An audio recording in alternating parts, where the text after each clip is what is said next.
Olá, pessoal, tudo bem com vocês? Hoje a gente vai começar a falar mais um pouquinho, né, de fisiologia e a gente vai abordar o tópico 4, que consiste no sistema respiratório. Como em toda aula, né, a gente faz uma breve revisão anatômica, então antes da gente entrar na fisiologia do sistema respiratório propriamente dito, a gente tem que conhecer um pouquinho dos órgãos, né, que trazem a funcionalidade desse sistema. Então, o sistema respiratório é constituído pelo nariz, faringe, laringe, traqueia, brônquios e pulmões. E esses órgãos, eles podem ser subdivididos de acordo com a sua funcionalidade, digamos assim. Eles podem ser divididos em zona condutora e respiratória. No caso, como o próprio nome já diz, a zona condutora consiste no sistema de tubos que vai permitir com que o ar que está sendo inalado chegue às vias aéreas. Então, a zona condutora, como o próprio nome já diz, ela conduz o ar por esses tubos até que ele chegue nas vias aéreas, né? E posteriormente atinja a região mais importante do ponto de vista funcional, que é a zona respiratória. A zona respiratória, ela é responsável pela realização das trocas gasosas. Além disso, existe outra subdivisão desses órgãos, que é o trato respiratório superior e o trato respiratório inferior. O trato respiratório superior vai desde o nariz até a faringe. Aqui na região de faringe, ele já começa a se dividir no trato respiratório inferior. Pois bem, vamos falar um pouquinho acerca de cada órgão que constitui esse sistema. Do ponto de vista funcional, o nariz é essa porção que se apresenta externamente e, através do processo de inspiração, ele permite com que o ar entre para a cavidade respiratória, certo? O nariz, do ponto de vista fisiológico, ele é responsável por trazer umidade para esse ar inalado, aquecer esse ar inalado e promover a filtração. Tudo isso por quê? Porque ele é revestido pelo epitélio respiratório. O epitélio respiratório, ele apresenta diversas células em sua composição, desde as células epiteliais que se organizam de uma forma pseudoestratificada, né? Aquelas células colunares que têm aquela organização pseudoestratificada, com cílios, né? Células caliciformes ali produzindo muco. E por conta disso, ele apresenta essa função de trazer uma certa proteção para todo esse trato respiratório, uma vez que todo o trato respiratório é revestido por esse tipo de epitélio. E aí, justamente por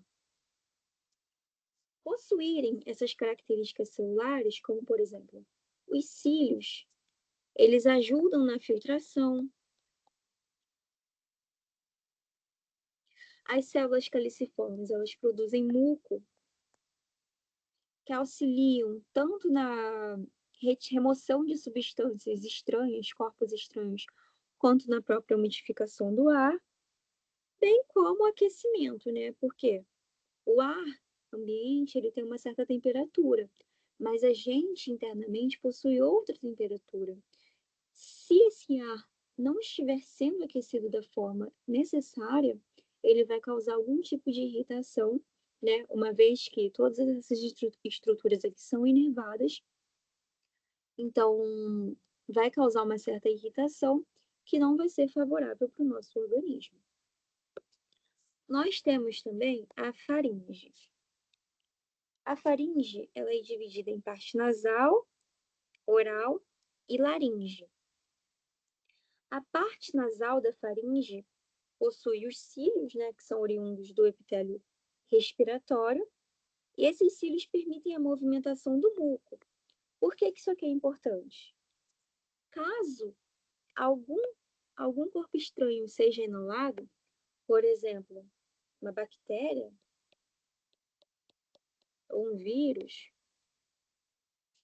caso uma bactéria ou um vírus seja inalado, esse muco secretado pelas células caliciformes vai permitir com que haja uma certa aderência desses patógenos ali naquele muco secretado, e o batimento dos cílios vai fazer com que esse material seja expelido. E aí forma aquele famoso catarrinho, né? Vai sair pelo nariz. Nós temos também a laringe. A laringe, do ponto de vista funcional, ela está numa região de transição. Como assim? Aqui, na região da laringe, onde a gente tem a epiglote, a gente tem a conexão entre dois sistemas muito importantes, que são o sistema respiratório e atrás aqui, ó, passa um tubo. Que tubo é esse? É o esôfago. O esôfago, ele tem uma abertura da mesma forma com que a traqueia também possui essa abertura. E aí vamos supor, olha o que está chegando aqui. Tem duas cavidades, duas aberturas aqui que permitem a entrada de substâncias para cá, passando por uma mesma região, né? A região ali do pescoço e mais externamente, inferiormente, a gente tem aqui a região do mediastino, né? Então, essas estruturas estão interconectadas. Então, a gente tem ali região, duas cavidades, cavidade bucal, cavidade nasal. Cavidade bucal, cavidade nasal. A gente precisa ter um mecanismo para evitar que as substâncias que passam pela cavidade bucal, ou seja, alimento, não atinja as estruturas respiratórias. Por quê? O alimento ele tem que ir para onde? Ele tem que ir para o estômago para ele sofrer a digestão e a gente ter o aproveitamento dos nutrientes da nossa refeição. Se esse alimento vir parar aqui no tubo errado, vai haver um processo de broncoaspiração e aí esse alimento pode chegar aqui, ó, e ficar preso aos pulmões. Isso aqui vai causar reação inflamatória, não vai ser bom. Qual é o mecanismo que a gente tem para poder evitar que isso aconteça? A gente tem a nossa epiglote. Ela é uma membrana que mantém os alimentos longe da laringe. E caso ocorra de algum alimento adentrar a estrutura laríngea, que é uma estrutura de condução respiratória, a gente vai ter o reflexo da tosse. Justamente para poder evitar que isso aqui ocorra, que esse alimento seja preso a essa estrutura pulmonar. A traqueia também é uma região de condução. Ela permite a proteção contra a poeira, uma vez que ela secreta muco ao longo do epitélio respiratório. Essas células todas se fazem presentes, tanto as células epiteliais ciliadas quanto as células caliciformes, e aí elas estão diferentes em diferentes proporções, né, ao longo desse trato respiratório, mas elas estão ali presentes em tudo. Pois bem, aqui a gente tem um caminho, né? Vai do nariz, faringe, laringe, traqueia. Da traqueia, a gente vai ter uma divisão traqueal em brônquios.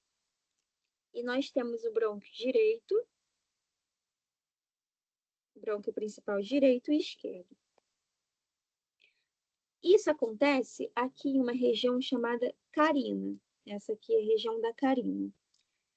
Nessa região, a gente tem a divisão do brônquio principal direito e do brônquio principal esquerdo. O brônquio direito, ele é um pouco mais horizontal. Isso quer dizer que quando ocorre alguma aspiração de algum corpo estranho, a maior probabilidade desse material ir parar, o local mais provável desse material aspirado ir parar, é justamente aqui, ó, no lobo superior direito do pulmão direito. Por quê? Justamente porque esse brônquio principal direito ele é um pouco mais horizontal.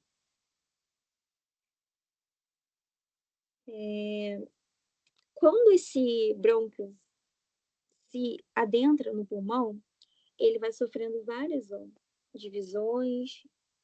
Então, a gente tem os brônquios lobares, certo?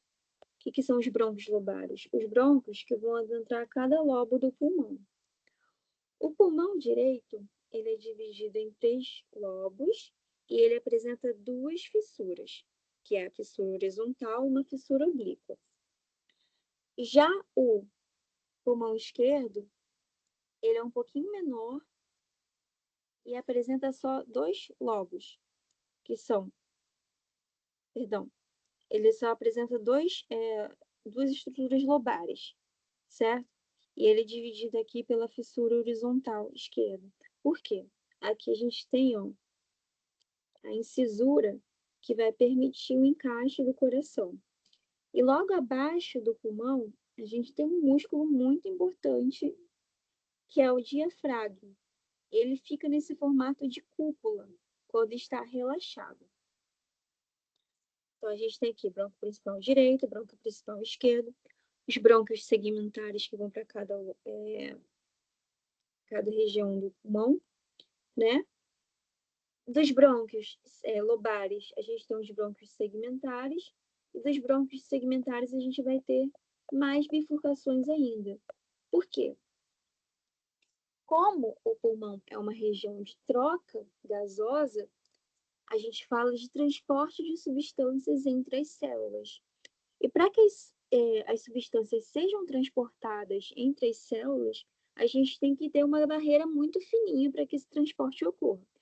Porque caso a barreira seja muito grossa, aquela substância não vai conseguir passar, certo? É por isso que existem tantas e tantas e tantas e tantas e tantas ramificações aqui nesse pulmão. E aí a gente parte para aqui, né? A gente tem que, quando os brônquios entram nos pulmões, eles se ramificam. E, além disso, ocorrem alterações no epitélio.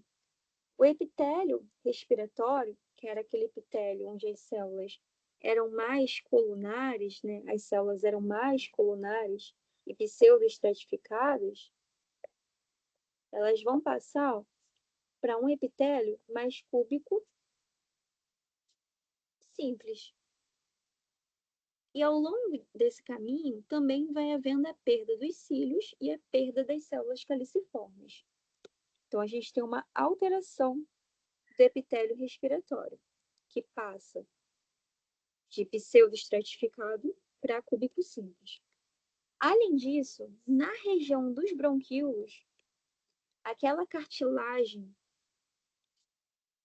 lembrar disso aqui também, existe um tecido cartilaginoso aqui na região de traqueia, e ele está disposto em formato de C, para permitir que esse tubo permaneça aberto sempre, para que assim a gente consiga ter a passagem do ar. Entretanto, essa cartilagem vai sumindo ao longo desse trajeto e ela some lá na altura dos bronquíolos. Ao mesmo tempo que a cartilagem desaparece, a proporção de músculo liso aumenta, certo? Por fim, a gente fala do pulmão. Já apresentei anteriormente aqui o pulmão para vocês, mas existem outras estruturas aqui que a gente precisa conversar. O pulmão ele é dividido em lobos direito e esquerdo. Já conversei um pouquinho sobre a diferença entre eles. E esse pulmão, é revestido por uma membrana serosa, que é a pleura. A membrana serosa que reveste o pulmão é a pleura. E a pleura se divide em pleura visceral, que está ali, ó, conectada à víscera, que é o nosso pulmão, e nós também temos a pleura parietal. Quando eu penso em parietal, eu penso em algo que está mais para fora, né? Então, aqui é a pleura parietal. Vocês notam que entre essa pleura ficou um espaço? Ficou um espacinho? Esse espacinho tem nome. O espacinho entre a pleura visceral e a pleura parietal é a cavidade pleural. A pleura, ela apresenta uma função muito importante no que tange a nossa respiração. Primeiramente porque as células que estão ali na pleura, por serem uma membrana serosa, algumas células secretam dentro da cavidade pleural o líquido pleural.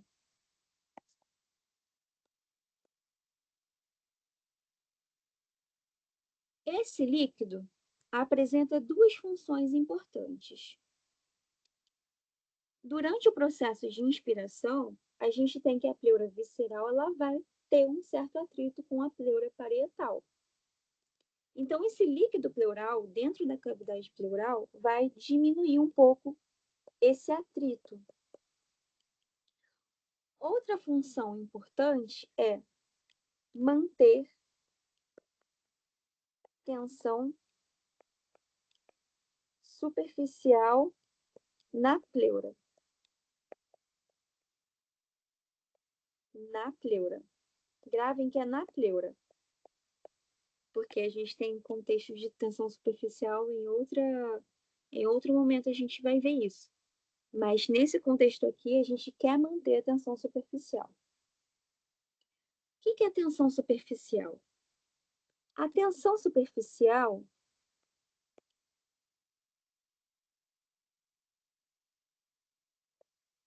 é uma tendência natural das moléculas se manterem coesas.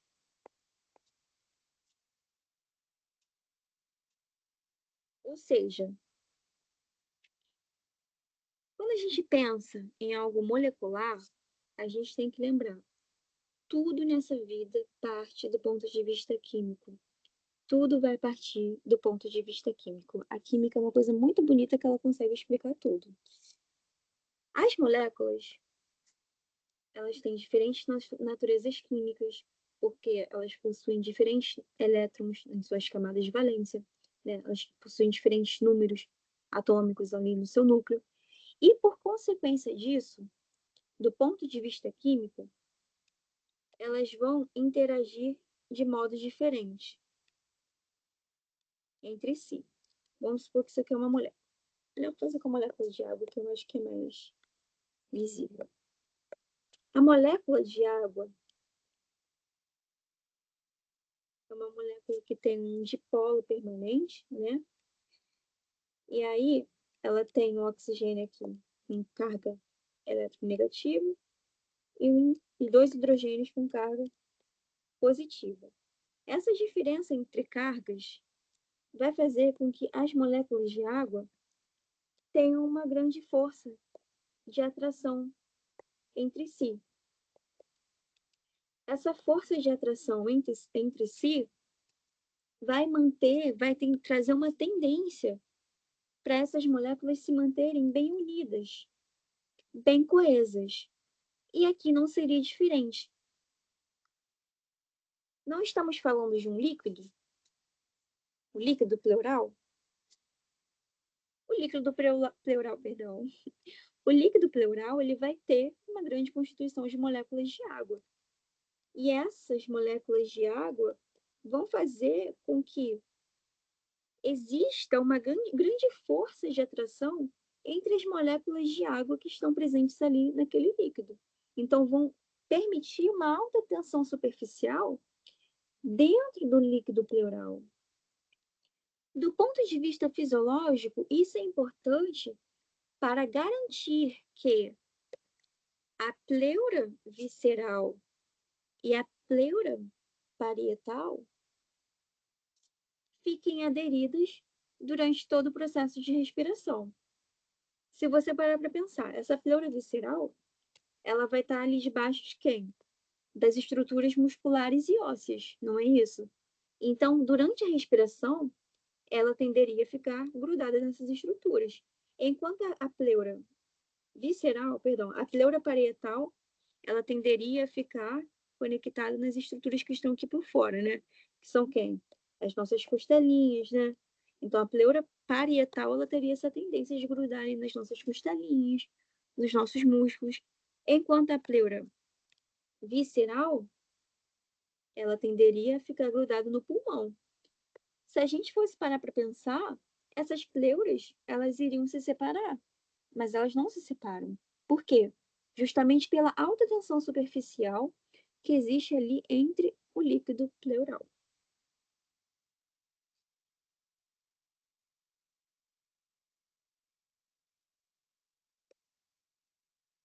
Os bronquíolos terminais, eles vão se ramificando, como eu disse anteriormente, né? Até originarem bronquíolos respiratórios, depois ductos alveolares, que são essas estruturas aqui, sacos alveolares, que constitui-se como todo esse conjunto aqui de alvéolos conectados a esses ductos, certo? E, por fim, os alvéolos. E aí a gente chega em uma região importante do ponto de vista fisiológico, que vai formar o que a gente chama de barreira hematoaérea. Os alvéolos estão ali como o fator principal, um dos fatores principais na barreira hematoaérea. E eles são constituídos por diferentes tipos celulares. Nós temos o pneumócito tipo 1, que é a célula mais de revestimento, é uma célula mais gordinha. Se a gente fosse desenhar, ia ficar mais ou menos assim. E eles são responsáveis por formar ali a barreira hematoaérea. Já a gente vai entender o que é uma barreira hematoaérea. Nós temos também o pneumócito do tipo 2. O pneumócito do tipo 2 secreta uma substância chamada surfactante. Ele fica aqui dentro dos alvéolos, né? E ele secreta o surfactante. E nós também temos macrófagos, ou células de poeira, que fagocitam qualquer substância que tenha conseguido vencer toda essa barreira do nosso epitélio respiratório e tenha conseguido atingir ali a região alveolar. Vamos falar um pouquinho sobre a função desse surfactante que eu acabei de falar. Aqui, por mais que a gente tenha uma redução do número de células que secretam muco, a gente ainda tem uma quantidade de líquido e ar dentro desse alvéolo.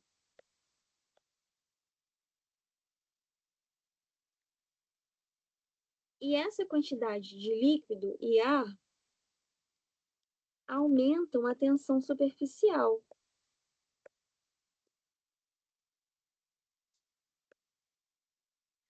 Eu não falei para vocês que a tensão superficial é a força de atração entre as moléculas? entre as moléculas? Agora pensa comigo. Eu tenho um líquido aqui revestindo, ó, todo o alvéolo, cheio de líquido aqui. Quando a gente inspirasse, e esse alvéolo diminuísse de tamanho durante a inspiração, qual era a tendência devido a esse líquido? A tendência é o colabamento.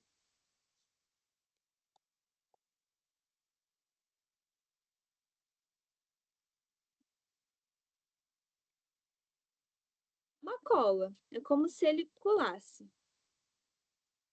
que o surfactante faz? O surfactante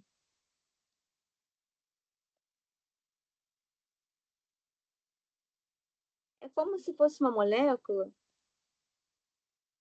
que, se colocasse entre as moléculas de água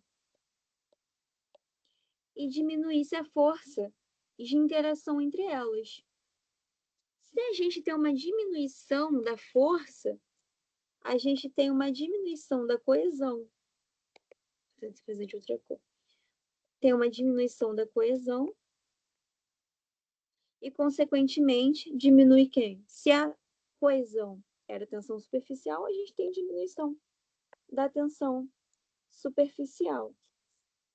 Isso aqui é importante para evitar com que os alvéolos colabem durante a fase de inspiração da nossa respiração, que a gente vai ver um pouquinho posteriormente.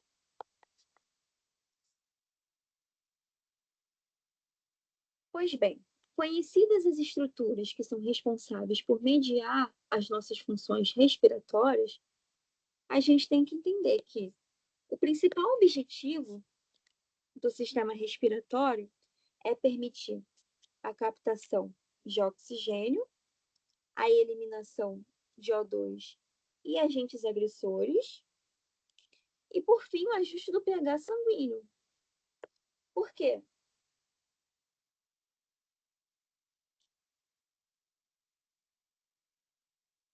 A gente sabe que o gás carbônico, ele pode, no nosso organismo, reagir com a água e virar o ácido carbônico. Isso faz o pH do sangue diminuir, então aumenta a acidez. Quando a gente respira, principalmente quando a gente expira, a gente elimina esse gás carbônico, evita a formação do ácido carbônico e, consequentemente, a gente restabelece o pH e elimina essa acidez. Pois bem, a gente viu os objetivos, a gente conheceu as estruturas anatômicas e agora a gente precisa saber os 5 aspectos importantes da respiração, que são ventilação pulmonar,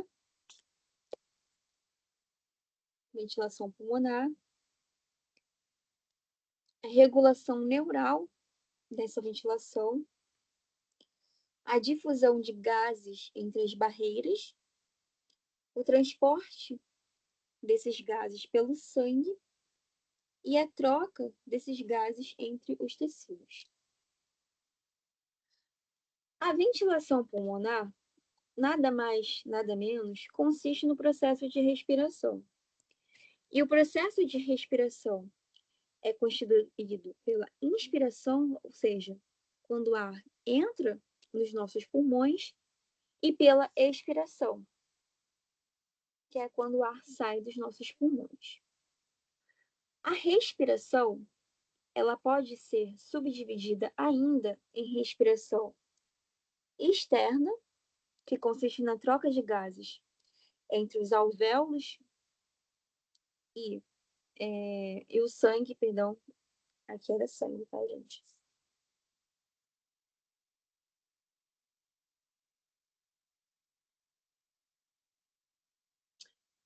troca de sangue, troca de gases entre alvéolos e sangue. Onde que acontece isso? Na barreira hemato-aérea.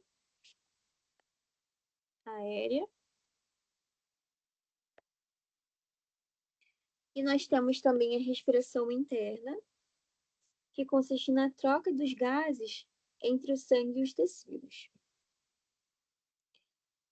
Para que o processo de troca de gases ocorra, a gente tem que ter obrigatoriamente alterações de pressão e, mais precisamente, uma diferença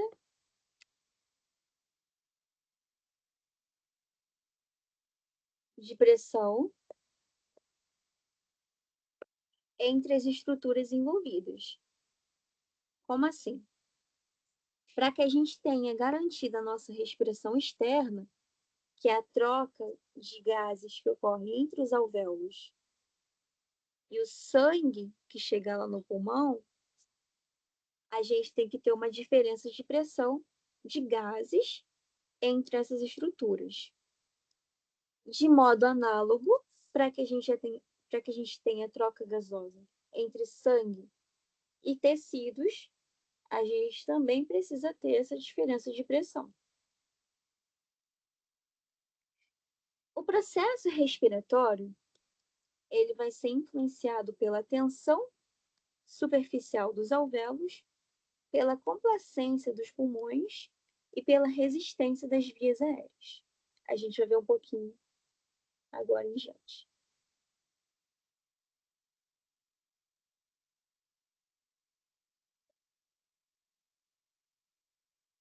Acabou desformatando um pouquinho aqui, como eu passei para o GoodNotes. Mas aqui, ó, como eu disse anteriormente, para que a respiração ocorra, é necessário haver o quê? Diferença de pressão entre tudo. Primeiramente, a gente tem a diferença de pressão entre os pulmões, entre o ar dos pulmões e o ar da atmosfera. Quando a gente inspira, ou seja, processo de entrada de ar dos nossos pulmões, a gente tem a expansão da nossa caixa torácica e, por conta disso, a gente tem uma diminuição da pressão. Vamos ter que voltar um pouquinho lá na física. Pressão é igual a força sobre área. Ou, nesse caso aqui, a gente vai estar falando de volume.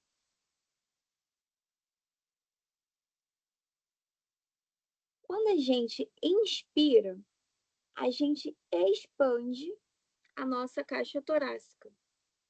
Por haver uma expansão da caixa torácica durante a inspiração, a gente tem um aumento daquela área. Consequentemente, a pressão vai diminuir. Inspiração. Na inspiração, a gente tem um aumento do diâmetro da caixa torácica, consequentemente, um aumento da área da caixa torácica, e a consequência disso é a diminuição da pressão ali dentro da caixa torácica. Nesse momento de inspiração, a pressão do pulmão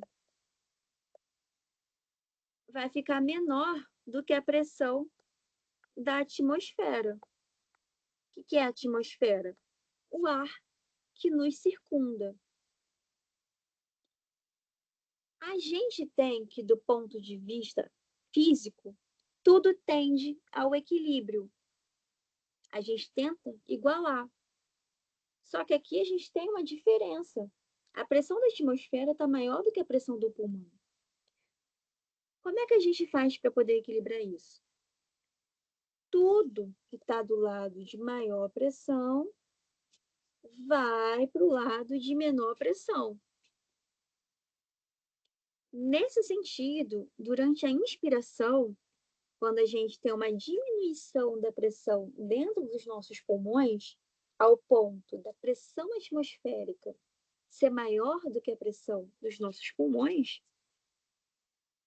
a pressão da atmosfera vai ser maior do que a pressão nos pulmões.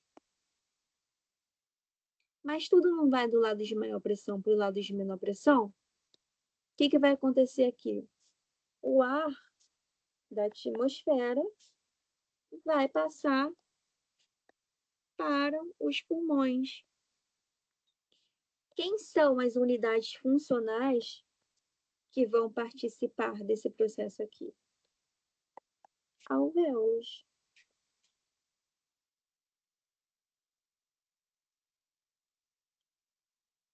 Como eu disse anteriormente, na inspiração, a gente tem um aumento dessa área. E agora na expiração? A expiração vai acontecer o contrário. Na expiração, a gente vai querer eliminar o ar que a gente inspirou, porque a gente inspirou o ar, o que a gente captou aqui da atmosfera? Na inspiração, a gente capta oxigênio da atmosfera, esse oxigênio vai ser utilizado por nós, e o produto do metabolismo desse oxigênio é o dióxido de carbono. E durante a expiração, a gente quer eliminar esse dióxido de carbono. Só que aí nosso pulmão está cheio. O que a gente tem que fazer? A gente tem que ter algum processo que coloque esse ar para fora. O que a gente faz? A gente contrai os músculos dali, do diafragma, perdão, a gente contrai os músculos abdominais e aí a gente vai ter uma diminuição da área ali no nosso tórax. Só que, quando a gente está falando de diminuição de área, do ponto de vista matemático, o que a gente tem? Aumento da pressão.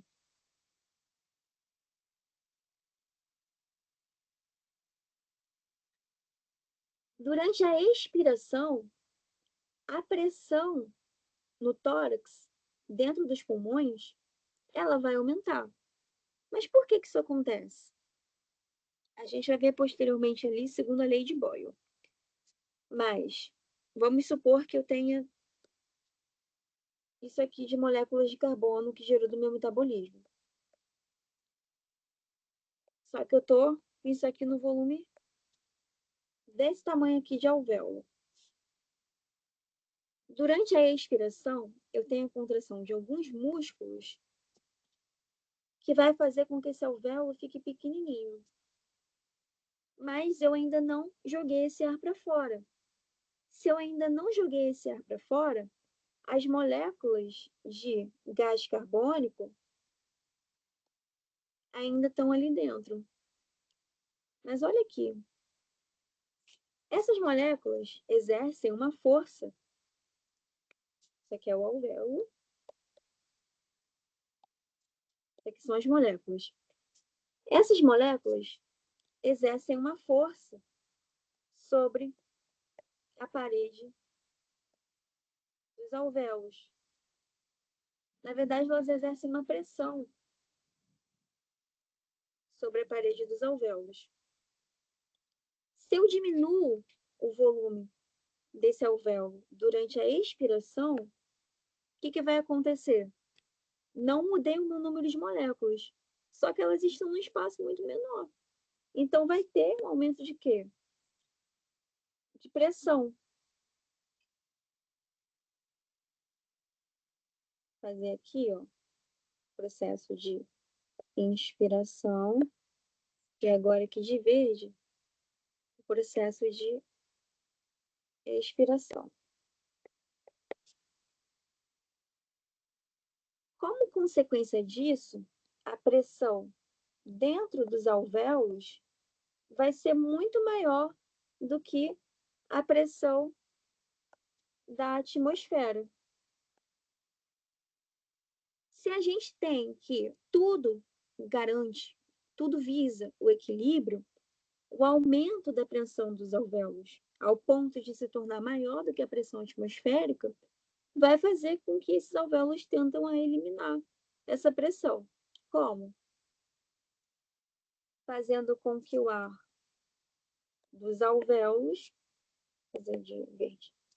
fazer com que o ar dos alvéolos passe para o ar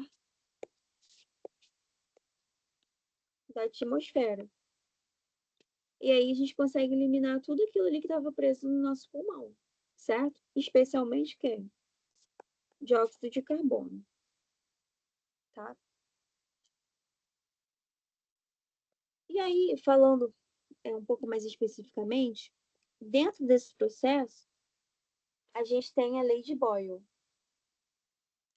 que a lei de Boyle nos diz? Que a variação de pressão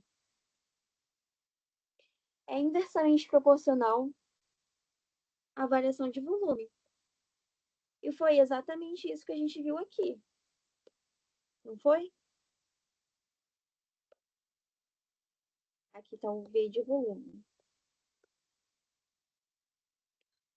Aqui, vamos tentar entender um pouquinho aqui o que está acontecendo. Nós temos 1, 2, 3, 4, 5, 6, 7, 8, 9, 10, 11, 12, 13 moléculas. E esse sistema está fechado. Nós temos um pistão aqui fechando o sistema. E aqui, essas moléculas, especialmente moléculas de gases, tá? São moléculas de gases, estão ocupando um determinado volume. E na ocupação desse determinado volume,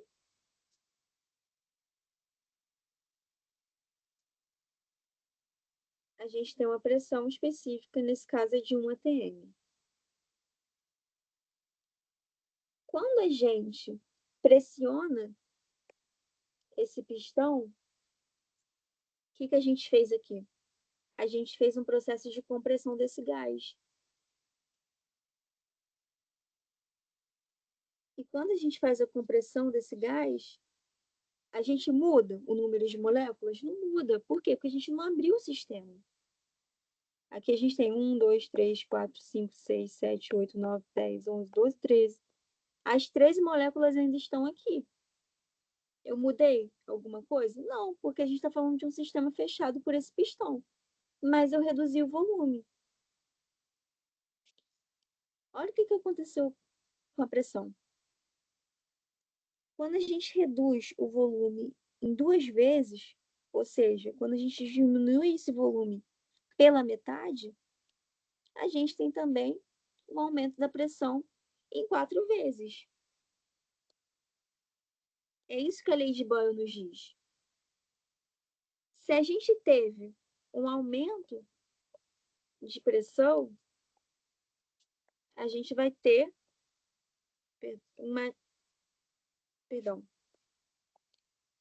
quando a gente tem uma diminuição de volume, a gente vai ter um aumento de pressão. Só que no nosso sistema respiratório, isso aqui está acontecendo o tempo inteiro. A gente está tendo uma variação de pressão e volume a cada ciclo respiratório. Porque a cada ciclo respiratório, o que a gente tem? Uma inspiração, que a gente expande a nossa caixa torácica, e uma expiração, que a gente diminui a nossa caixa torácica. Pela lei de Boyle, na inspiração, que a gente tem aumento de volume da caixa torácica, a pressão vai diminuir. Por quê? Porque são inversamente proporcionais.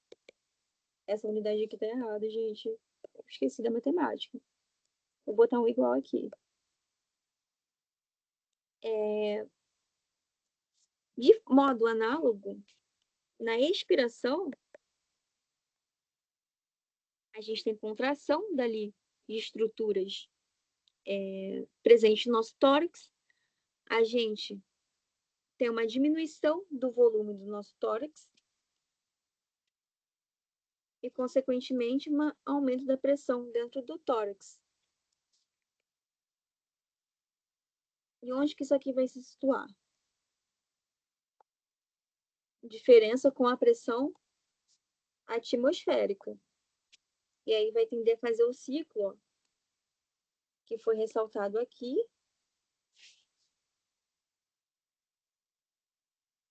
E aqui.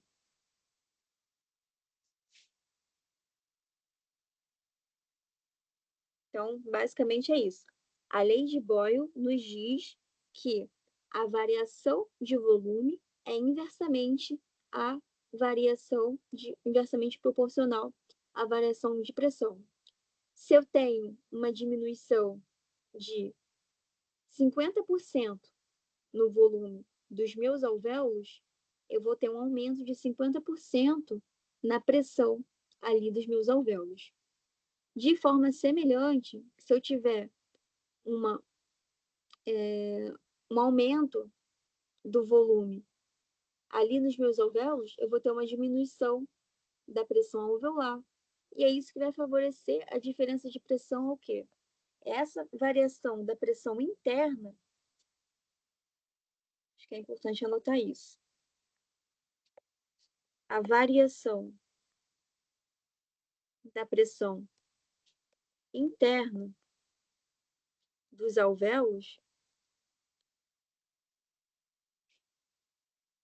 permite a troca de ar com o ar atmosférico.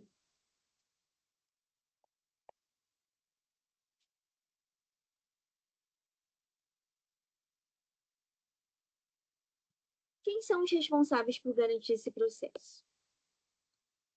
A gente tem que a nossa inspiração, ela pode ser tranquila, igual a gente está fazendo aqui agora, durante essa aula. E também temos a inspiração forçada. Na inspiração tranquila, a gente vai ter basicamente a contração do músculo diafragma e dos intercostais externos. O que vai acontecer? O diafragma é aquele músculo que repousa debaixo dos nossos pulmões. Quando ele está relaxado, quando o diafragma está relaxado, ele tem o formato de cúpula.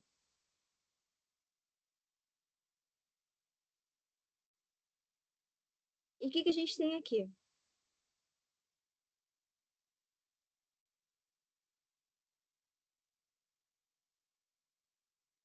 Perdão, quando ele contrai, ele adquire esse formato de cúpula. Quando ele adquire esse formato, quando o diafragma contrai,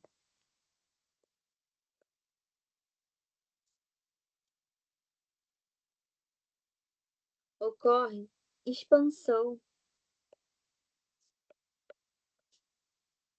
da caixa torácica e, consequentemente, dos pulmões.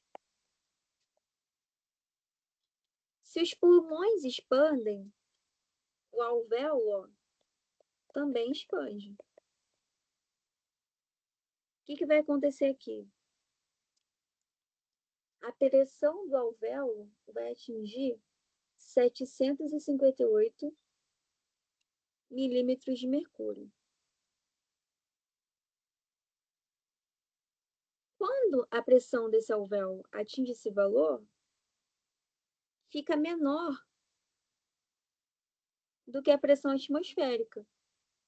Nesse sentido, o ar que veio lá do nariz, ó, que está passando pela traqueia, vai tender a passar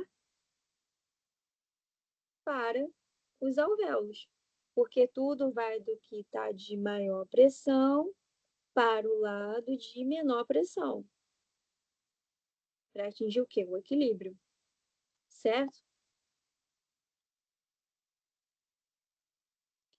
Agora, quando a gente tem a inspiração forçada,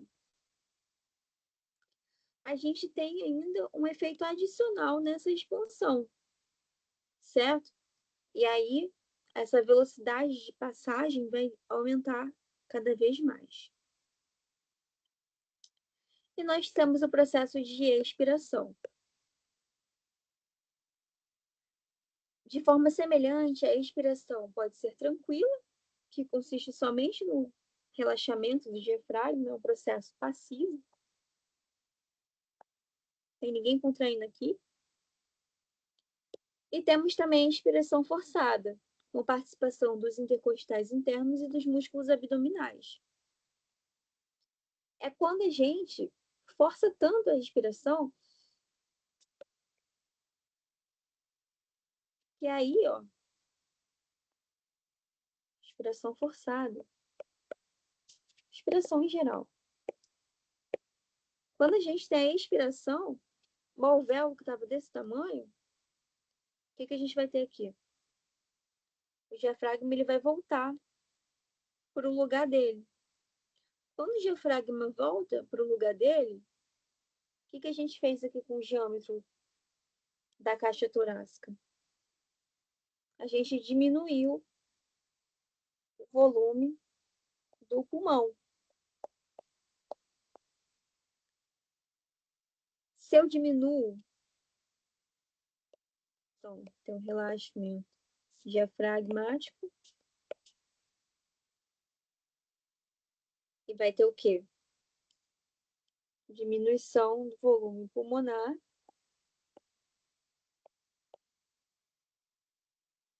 e, consequentemente, os alvéolos. Então, o alvéolo vai ficar pequenininho. Se o alvéolo ficou pequenininho, o que vai acontecer? Eu já respirei?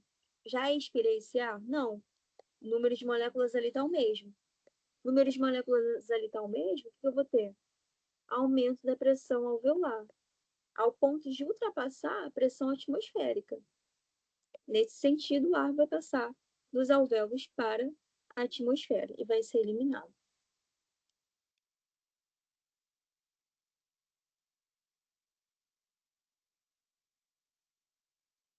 E antes da gente fechar esse tópico de ventilação pulmonar, que é o processo de respiração, a gente tem que falar um pouquinho sobre os fatores que influenciam a ventilação pulmonar.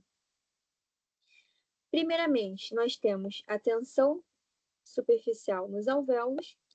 Como eu disse, a tensão superficial é aquela força de coesão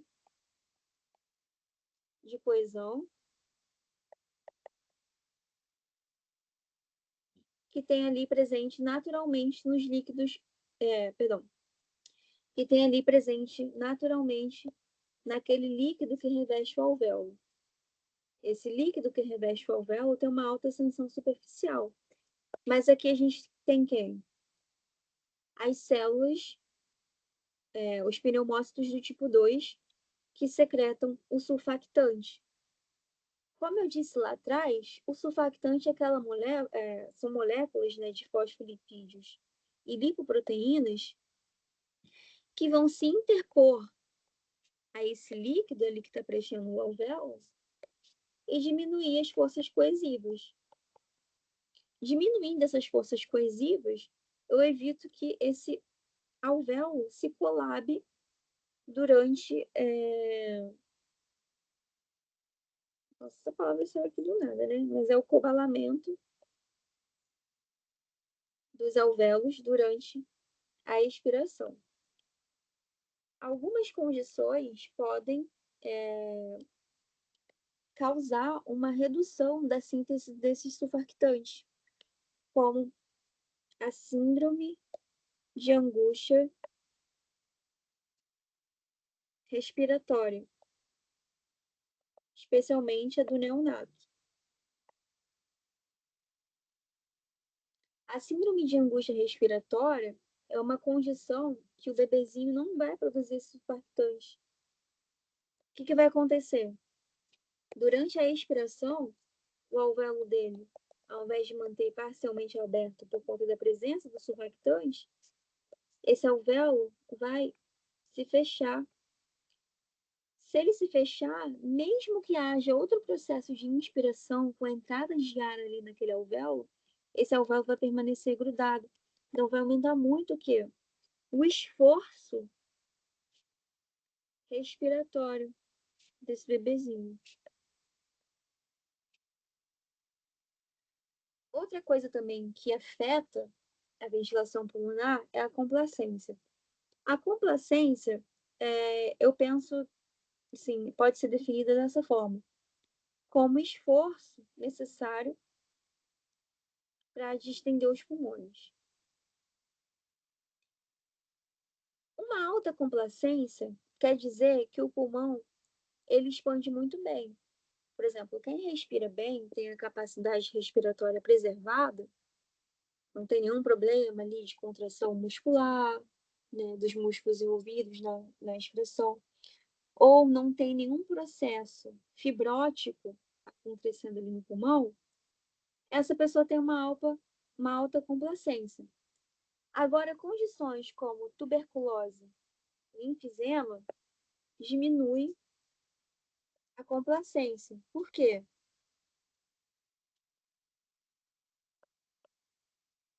Se eu fosse definir de forma bem breve o que é complacência, é extensibilidade.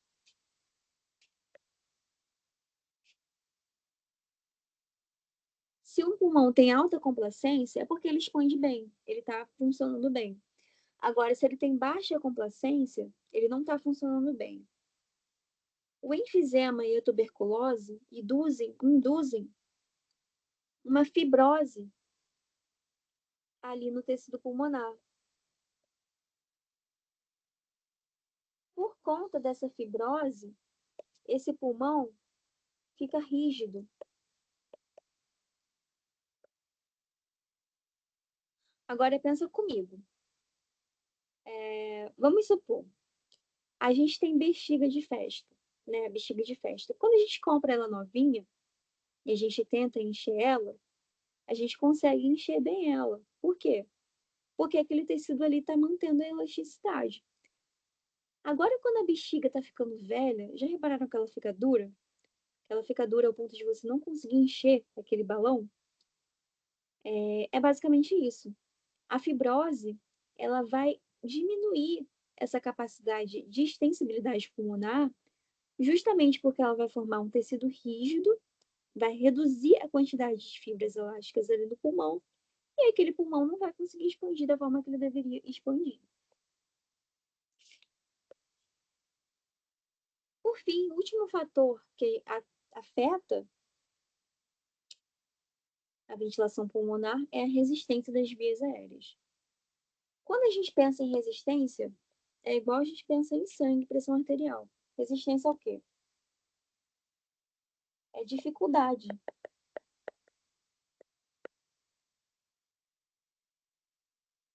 Nesse caso, é uma dificuldade ao fluxo do quê? Fluxo de ar. Aqui, na altura de bronquíolos terminais, eu contei para vocês que essa cartilagem, pouco a pouco, ela vai sendo substituída por músculo. Vai sendo substituída por músculo. A cartilagem não contrai, mas o músculo contrai.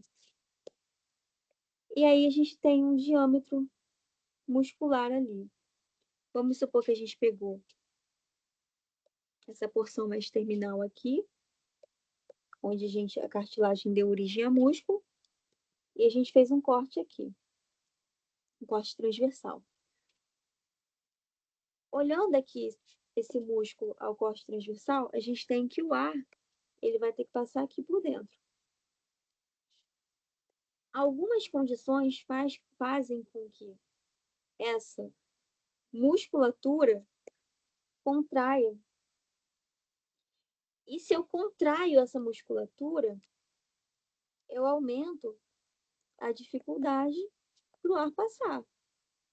Então, eu aumento a resistência. Eu tenho uma resistência ao fluxo. Que condições causam isso? A asma. A asma vai promover essa contração aqui desse músculo, dessas regiões, e a doença pulmonar obstrutiva crônica. Por quê? Na DPOC, a gente tem que, às vezes, algumas substâncias podem se acumular aqui ao redor desse músculo, ou desse próprio trajeto aqui aéreo, e vai dificultar a passagem do ar. Pois bem, entramos agora no tópico 2 e a gente vai falar de regulação neural da ventilação pulmonar.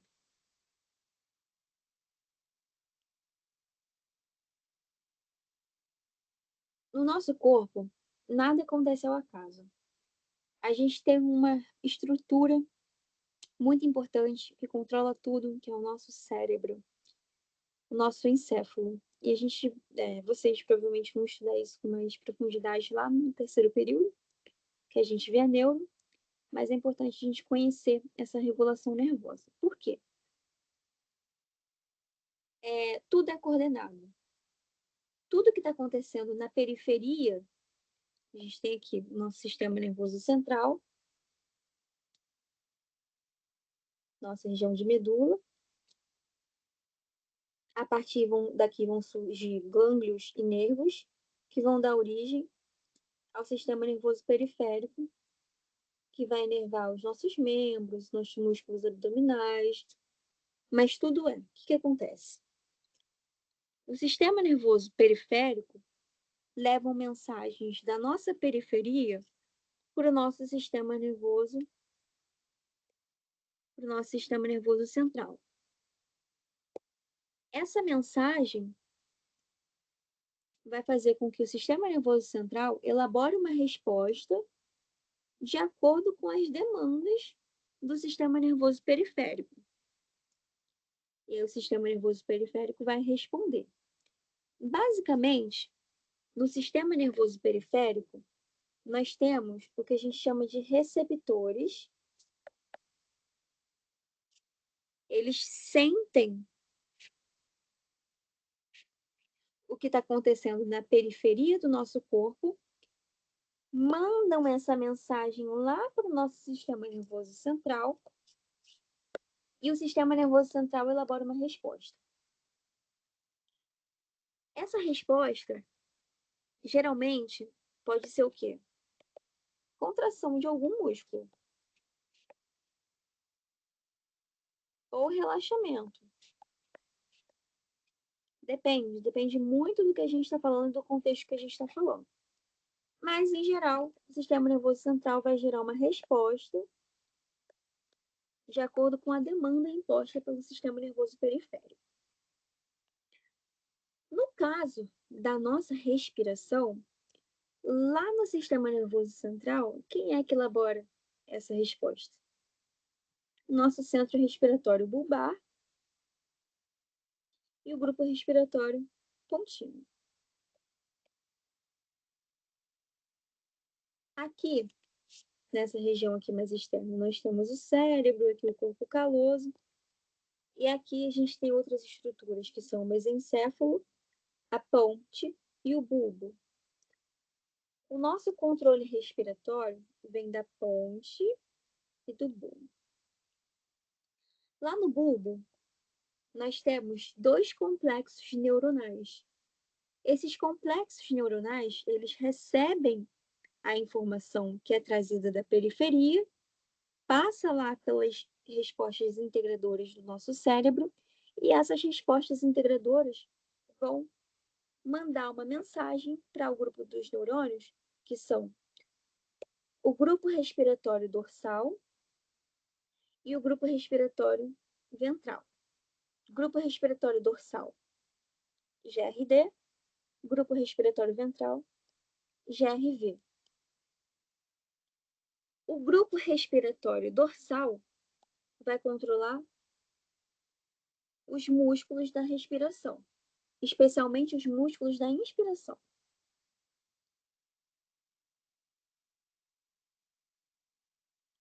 Já o grupo respiratório ventral vai controlar o ritmo da respiração. Quantos ciclos respiratórios você faz por minuto?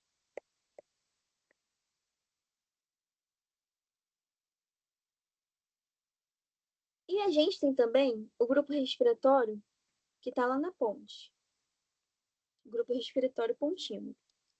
Em geral, ele controla tanto a inspiração quanto a expiração, porque ele manda uma mensagem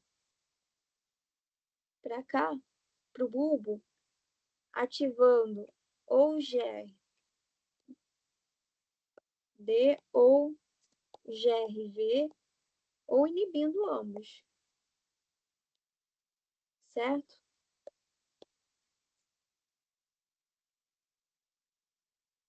Pois bem. E aí, sistema nervoso central, presente aqui na ponte e no bulbo. Daqui vão surgir neurônios que vão chegar lá na junção neuromuscular de quem?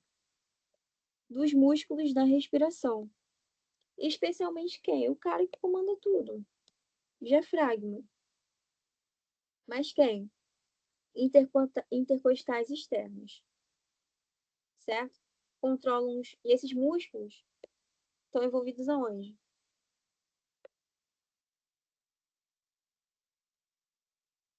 Quem é? O processo, qual processo respiratório esses músculos aqui fazem?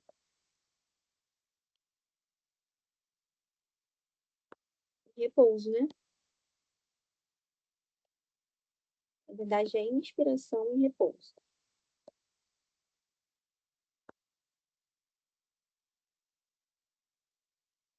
Entretanto, apesar da gente ter esses grupos respiratórios que regulam o processo de ventilação, tanto o GRD quanto o GRV, a gente faz de um controle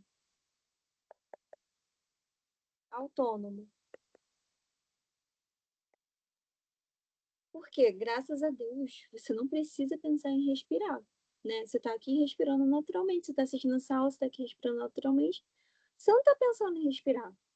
Quem está fazendo isso por você é teu cérebro. Teu cérebro, mas especificamente quem?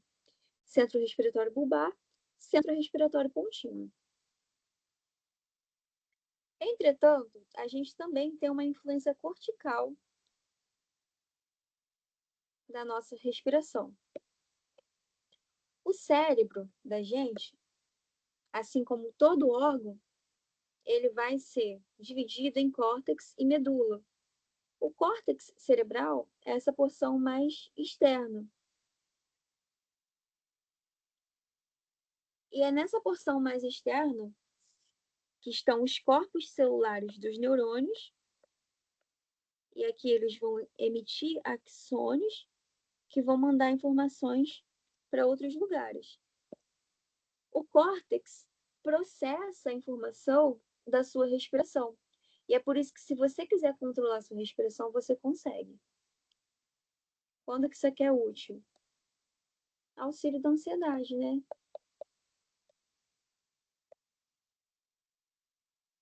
Quando você respira mais, você controla um pouco a sua ansiedade.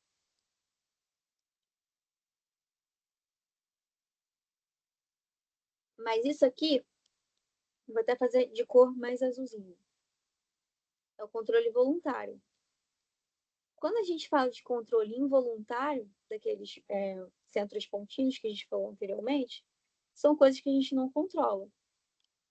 Mas o corpo da gente está sentindo. Quem faz isso? Quimioceptores, proprioceptores e reflexo da insuflação. Lembra que eu falei para vocês que o sistema nervoso periférico vai mandar uma mensagem para o sistema nervoso central? E aqui, no sistema nervoso periférico, a gente tem receptores? Pois bem, os receptores presentes na periferia do corpo vão mandar mensagens lá para o nosso centro respiratório bulbar e contínuo para que eles elaborem uma resposta.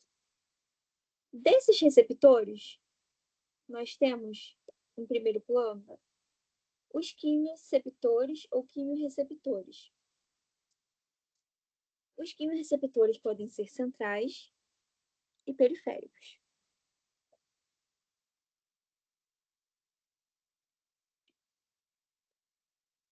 centrais estão presentes lá no sistema nervoso central.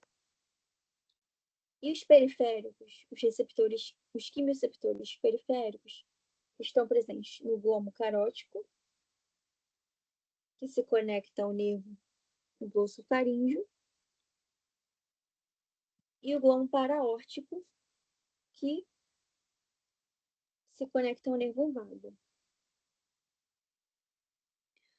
Aqui está a nossa artéria aorta, saindo aqui do coração, e aqui a gente tem as estruturas que a gente chama de glomo carótico.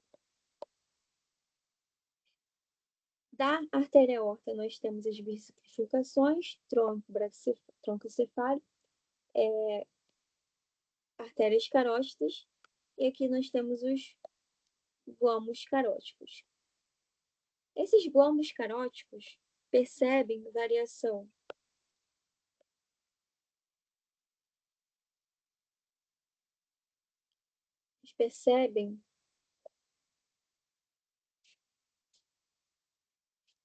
de alguns íons, especialmente o H+, e o CO2. O que eles percebem, então? Isso aqui não está envolvido com a acidez do sangue? Eles percebem a acidez do sangue. Qual é o ponto de corte? O ponto de corte da pressão de gás carbônico é 40 milímetros de mercúrio. Quando essa concentração de CO2 começa a aumentar, esses glomos paraórticos e caróticos, eles vão mandar uma mensagem lá para o bulbo. Vão mandar uma mensagem lá para o bulbo falando, cara, o sangue está ácido. Tem muito gás carbônico aqui, tem que fazer alguma coisa. Lembra que um dos objetivos da respiração era eliminar o excesso de dióxido de carbono? O que eles vão fazer? Se eu estou em uma condição chamada hipercapnia, que a gente está com CO2 maior que 40 milímetros de mercúrio, a gente vai mandar uma mensagem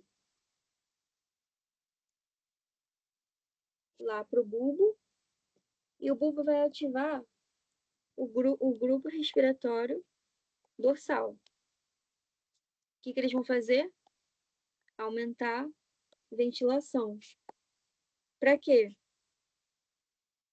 Para eliminar CO2.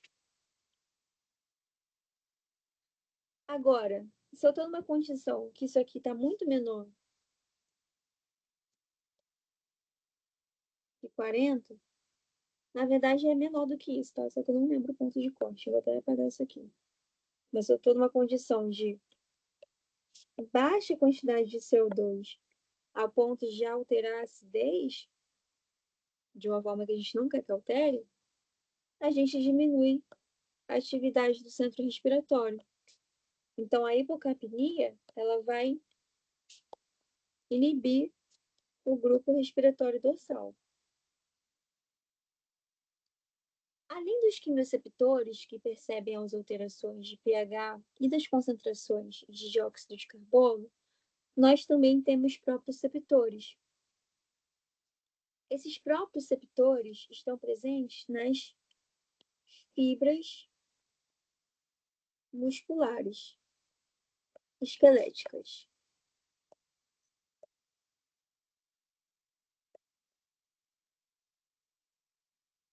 Esses proprioceptores, eles mandam para o cérebro a noção de quanto você está contraindo a sua musculatura. E é assim que você consegue perceber que você está em pé, que você está sentado, que você está andando, que você não está andando, que tem alguma coisa te incomodando, se a sua postura está boa, se a sua postura está não. É justamente porque a gente tem proprioceptores que eles detectam o grau de estiramento das fibras musculares e vão mandar uma mensagem lá para o seu sistema nervoso central para poder elaborar uma resposta. Quando a gente está num processo de intenção de movimento, especialmente, não é qualquer movimento, é o quê? Exercício. Se você está ali numa intenção de exercício, seus próprios receptores já detectam que você já tem aquela intenção de realizar aquele exercício, vão mandar lá uma mensagem para o teu sistema nervoso central para você fazer o quê? Começar aumentar a tua frequência respiratória, para que você consiga obter oxigênio o suficiente para poder oxigenar os seus músculos, né? Oxigenar os seus músculos, e assim você tem um exercício eficiente. Por fim, a gente tem um reflexo da insuflação.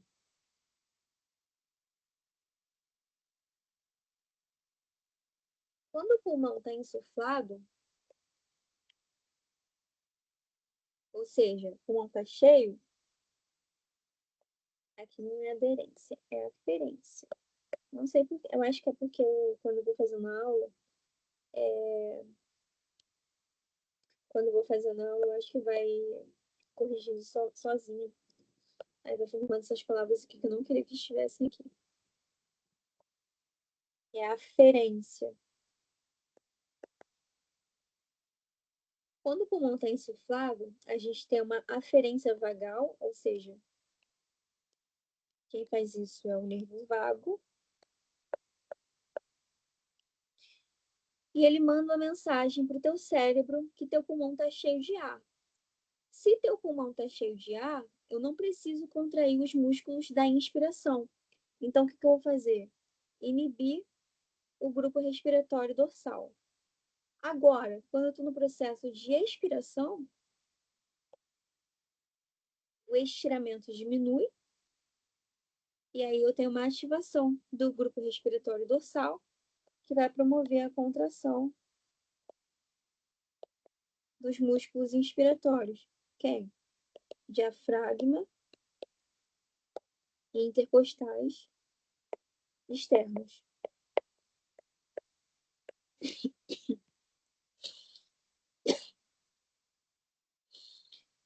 Chegamos na etapa 3. A etapa 3 já consiste na expiração. Nossa, eu botei errado aqui de novo. Aqui já é expiração interna. Expiração externa. É aquilo que a gente falou até agora. Etapa 1. E aqui é respiração interna. É a partir da etapa 3. Certo? Que envolve o processo de troca gasosa pulmonar.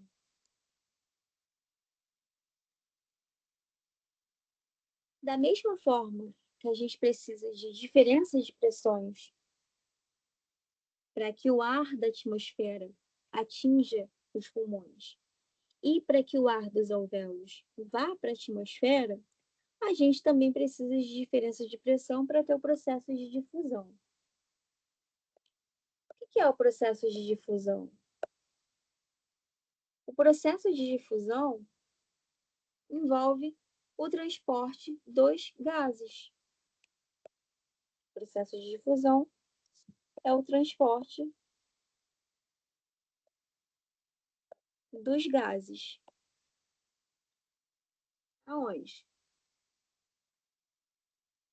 O processo de difusão, a gente vai ter que lembrar um pouquinho de circulação. Ó, coração, 4 câmaras. A gente tem aqui que, a partir do ventrículo direito, a gente tem a formação do tronco pulmonar. E do tronco pulmonar, a gente vai ter as artérias pulmonares. Essas artérias vão se bifurcar, bifurcar, bifurcar, até formar capilares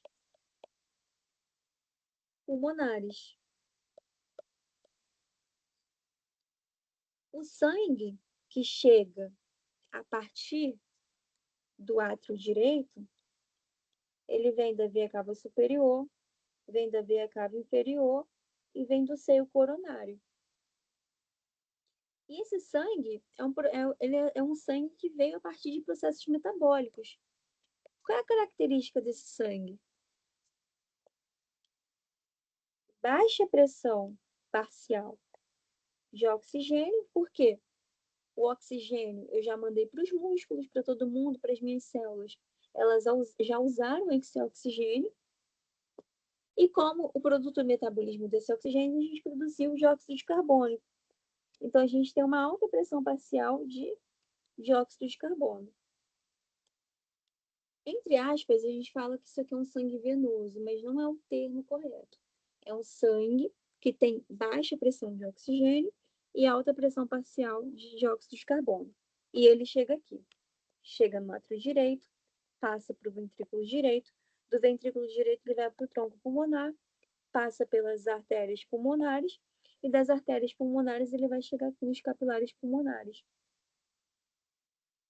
Quando esse sangue chega aqui nos capilares pulmonares, a gente forma o que a gente chama de barreira hematoaérea.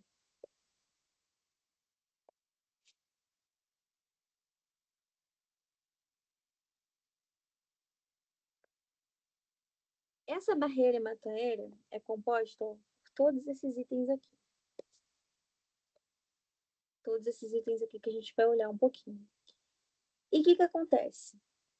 No processo de difusão, os gases precisam perpassar a barreira hematoaérea. O que acontece nesse período? O sangue que chega lá nos capilares pulmonares, vou fazer aqui, vou apagar isso aqui, artérias pulmonares, a gente vai chegar lá nos capilares, capilares pulmonares. O sangue, vou fazer de outra cor, acho que fica melhor, que eu fiz tudo azul aqui. Sangue que veio vai formar lá os capilares pulmonares. E a quem que ele vai encontrar aqui? O alvéolo. Esse sangue tá com uma baixa concentração de oxigênio e uma alta concentração de CO2. Em contrapartida, o alvéolo acabou de receber oxigênio. Ele está com uma alta pressão de O2 e ele está ali eliminando o dióxido de carbono. Então, ele está com uma baixa pressão de CO2. O que vai acontecer nesse momento? Nós vamos ter a troca gasosa. O oxigênio que veio da circulação, o sangue venoso, entre aspas, que veio da circulação sistêmica, vai permitir com que o dióxido de carbono, que está aqui em alta pressão, passe para o alvéolo, onde ele está em baixa pressão.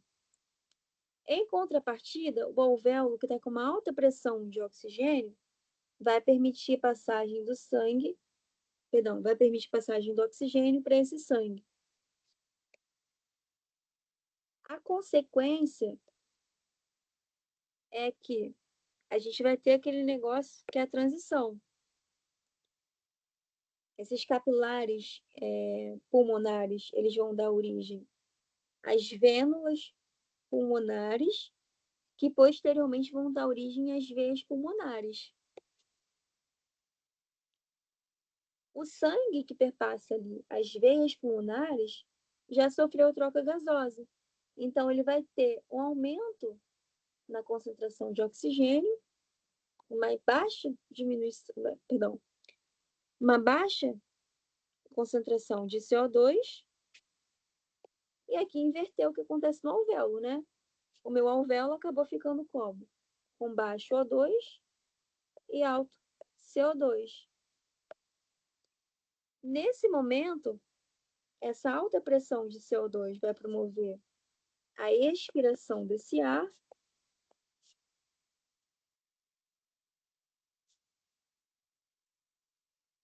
Uma vez que esse ar foi expirado e a gente insuflou esse pulmão de novo, a gente vai ter também,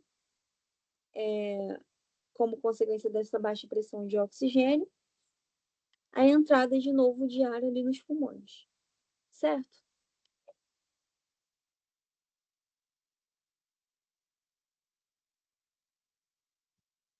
Então, é isso mais ou menos que acontece.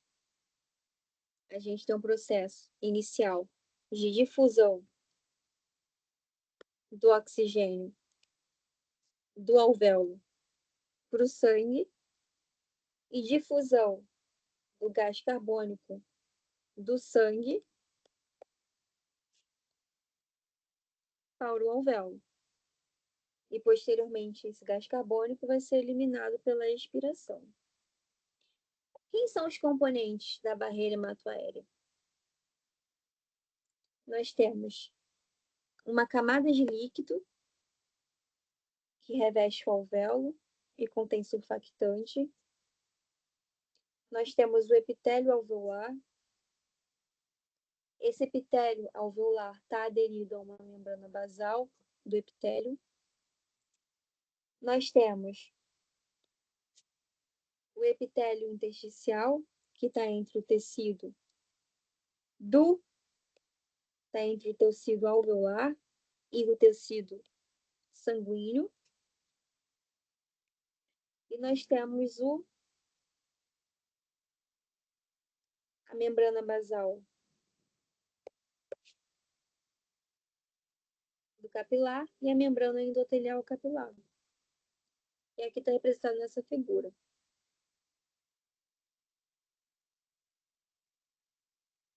Por que barreira hematoaérea? Porque uma parte hemato o capilar sanguíneo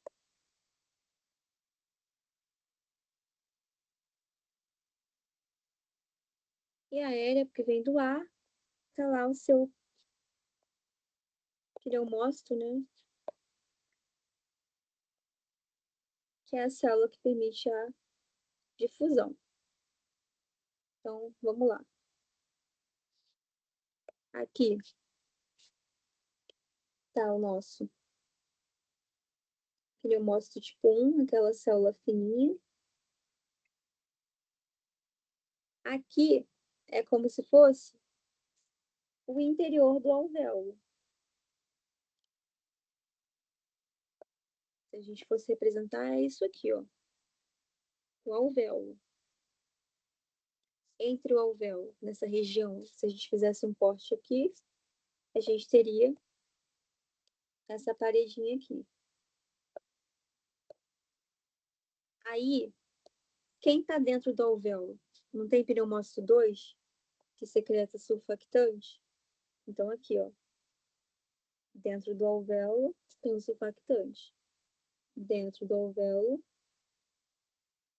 tem o surfactante. O ar que chegou lá da atmosfera e permitiu que a gente tivesse aumento da pressão parcial de oxigênio dentro do alvéolo, a primeira barreira que ele vai ter que passar é essa camada de líquido e surfactante. Depois, ele vai ter que passar por quem? Pela própria célula, ou seja, o pneumócito tipo 1. Mas esse pneumócito do tipo 1 está aderido a uma membrana basal. Peraí, eu botei 2 aqui. Aqui, camada de líquido é o primeiro lugar. O pneumócito é o segundo lugar, a membrana basal, onde esse pneumócito está aderido, é o terceiro lugar. Entre o tecido aéreo alveolar, entre o tecido alveolar e entre o tecido hemático, a gente tem o interstício, que é o quarto lugar que ele tem que passar. Por fim, a gente tem a membrana basal do endotélio, ou seja, esse capilar. E por fim, a gente tem as próprias células ali do capilar. Então, esse é o caminho que o oxigênio tem que fazer. Quando a gente acabou de inspirar a pressão parcial de oxigênio no alvéolo, é maior do que a pressão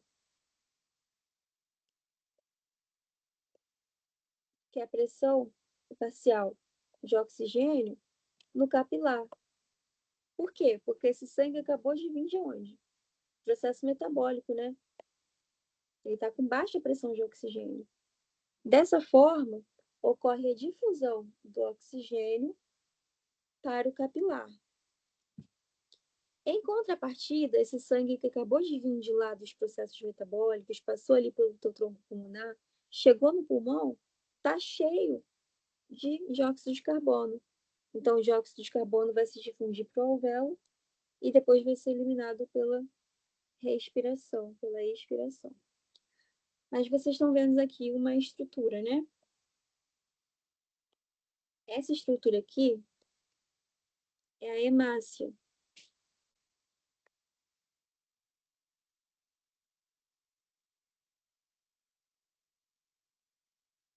O oxigênio, ele não caminha sozinho no corpo.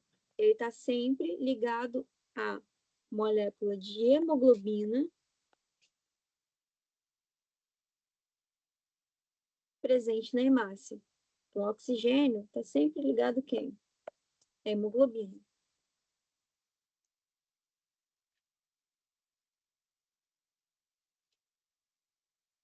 E aí a gente tem aqui alguns fatores que alteram esse processo de difusão. A espessura da membrana, quanto maior, concorda comigo? Se essa membrana aqui for muito espessa, vai ficar muito difícil desse oxigênio passar, certo? Então, aumento da espessura igual diminuição da difusão. A área superficial da membrana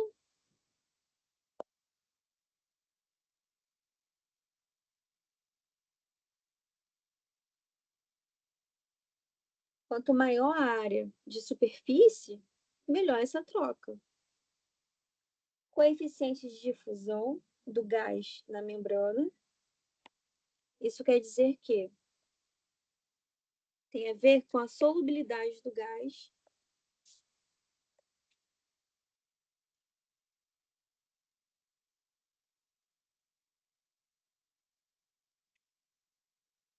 se esse gás não tiver uma boa difusão, não tiver uma boa solubilidade na membrana, ele vai ter dificuldade para passar. A membrana não é uma bicamada fosfolipídica, ela tem uma característica apolar. Então, quanto mais apolar o gás, maior difusão dele pela membrana. E também, como eu falei anteriormente, a diferença da pressão parcial. Por quê? Sempre as moléculas vão sempre do lado de maior pressão parcial para o lado de menor pressão parcial.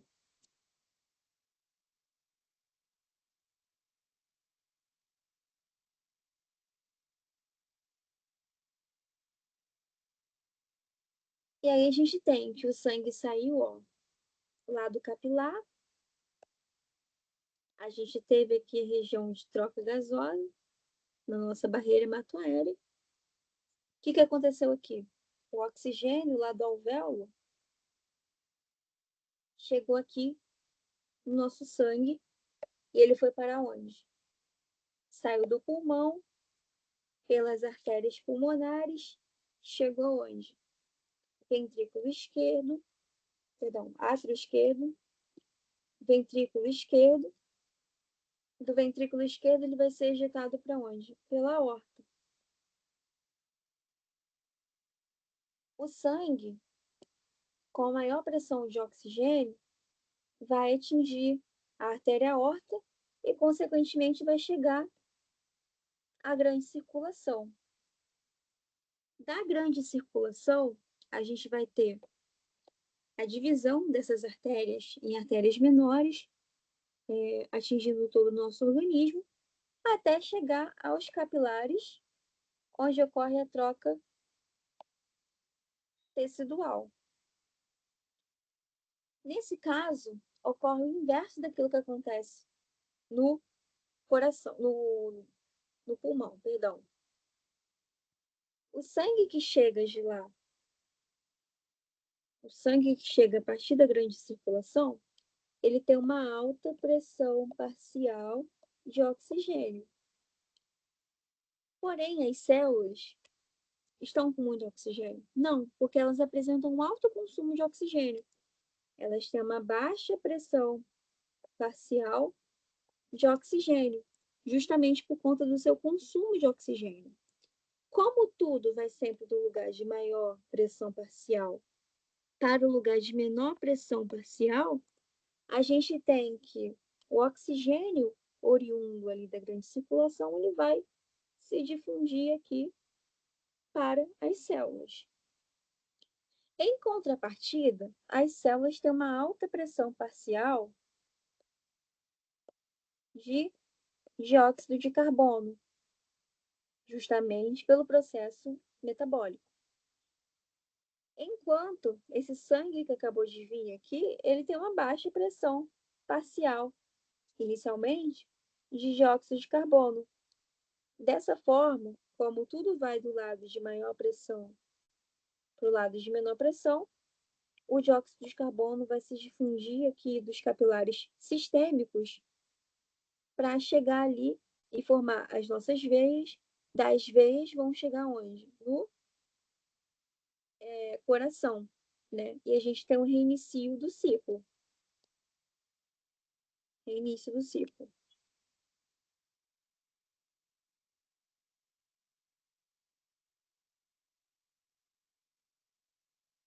E aí, nesse slide acabou ficando resumido, né? O transporte do sangue, ele não vai ser feito, ele vai ser feito através das hemácias, que contém hemoglobina, e essa hemoglobina se liga ao oxigênio e fornece oxigênio para os tecidos. Dessa forma aqui que a gente viu nesse momento. E aqui, ó, só para a gente ficar claro, olha aqui. O sangue, que está, entre aspas, oxigenado, ele vem com uma pressão de oxigênio de 100 milímetros de mercúrio, uma pressão de dióxido de carbono de 40 milímetros de mercúrio. Olha aqui a pressão das nossas células. A pressão de oxigênio no sangue é 60 e a pressão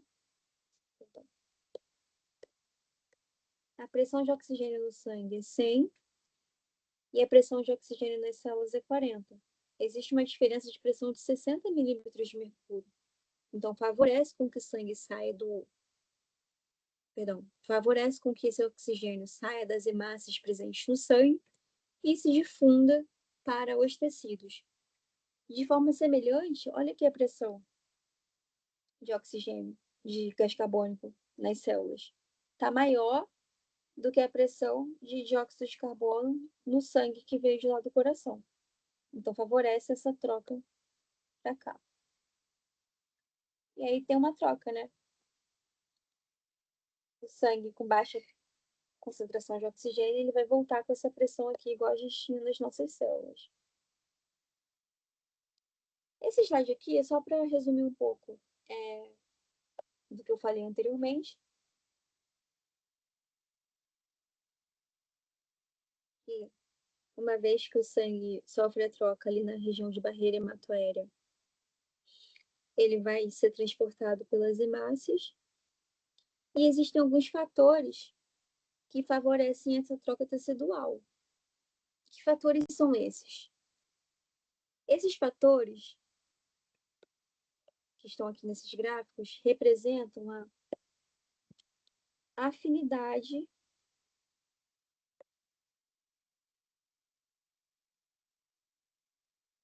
da hemoglobina pelo oxigênio. Quando a gente fala de afinidade, a gente pensa em força coesiva, uma interação química, puramente química. Se a gente tem uma alta afinidade pela hemoglobina, ou seja, maior afinidade, indica uma menor tendência em soltar o O2. Agora, se eu diminuo a afinidade,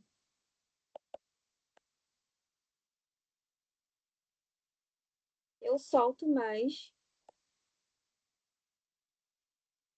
o oxigênio. E a gente tem algumas condições. Que o quê? A baixa temperatura diminui a afinidade do oxigênio pela hemoglobina.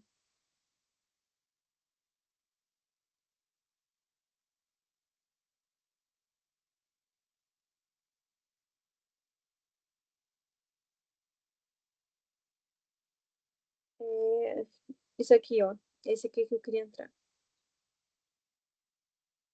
É o contrário, né? Quando a gente está com uma alta temperatura, a gente parte do pressuposto que o nosso corpo está num exercício, então ele está quente, e se a gente está no exercício, a gente está precisando de oxigênio. Nesse sentido, ocorre uma diminuição na porcentagem de saturação da hemoglobina, ela demora mais a ficar saturada. Quando a gente tem um deslocamento da curva para cá, a gente diminui um pouco essa afinidade. Se a gente diminui a afinidade, a gente solta mais esse oxigênio, certo? E aqui, ó. Da mesma forma aqui, ó, o pH sanguíneo é um fator importante. Quando o pH sanguíneo está baixo, então quer dizer que a gente está com alta acidez. Se a gente está com alta acidez, isso favorece, isso diminui a afinidade da hemoglobina pelo oxigênio e a gente solta mais essa hemoglobina para os tecidos. Por fim, a gente vai falar um pouquinho de espirometria. E antes de a gente falar do que é espirometria propriamente dita, a gente tem que partir de alguns conceitos importantes, que são a frequência respiratória normal.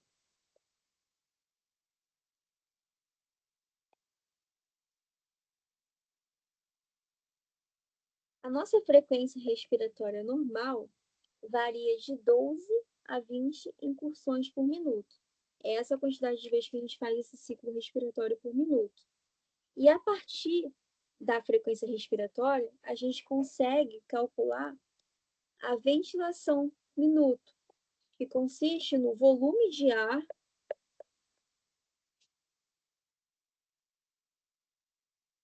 respirado, ou seja, ele é inspirado e expirado por minuto.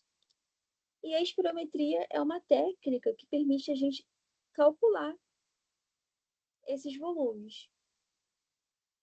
Do volume total de ar que entra nos nossos pulmões, a gente tem que 70% vai ser usado para trocas gasosas, e os outros 30% vai ficar no espaço morto anatômico.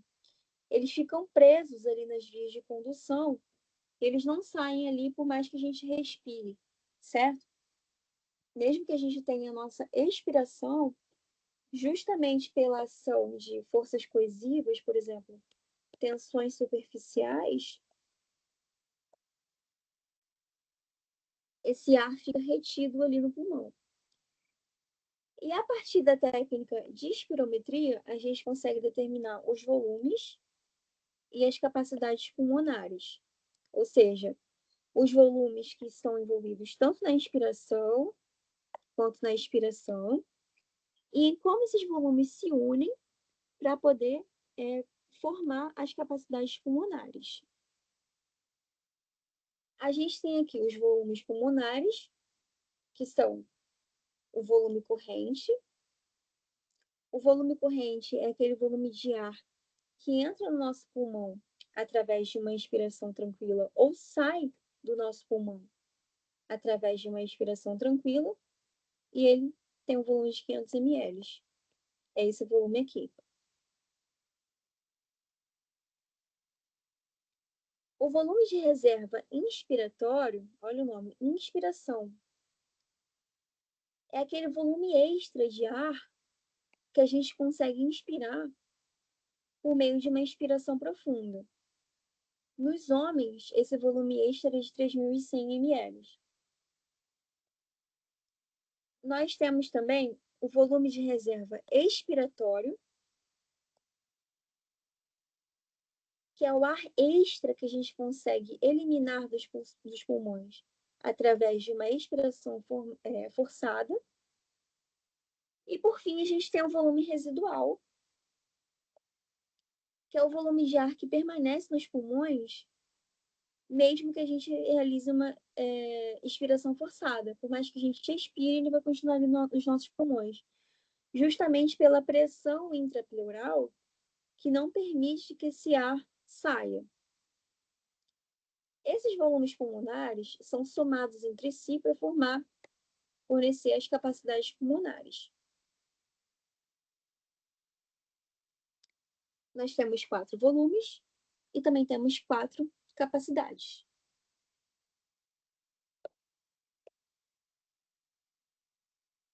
Nós temos a capacidade inspiratória, que consiste no volume corrente que entra nos nossos pulmões e o volume de reserva inspiratório. Nós temos a capacidade residual funcional, que é o volume residual dos pulmões, mais o volume de reserva expiratório. Nós temos a capacidade vital, ou seja, volume corrente mais volume de reserva inspiratório e volume de reserva expiratório. Capacidade vital acaba sendo a quantidade de ar total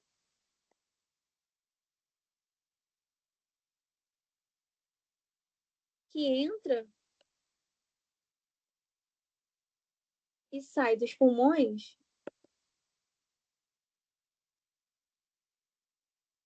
em processos forçados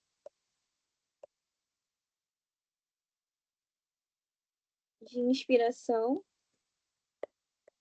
e expiração. É como se a gente respirasse fundo e expirasse fundo.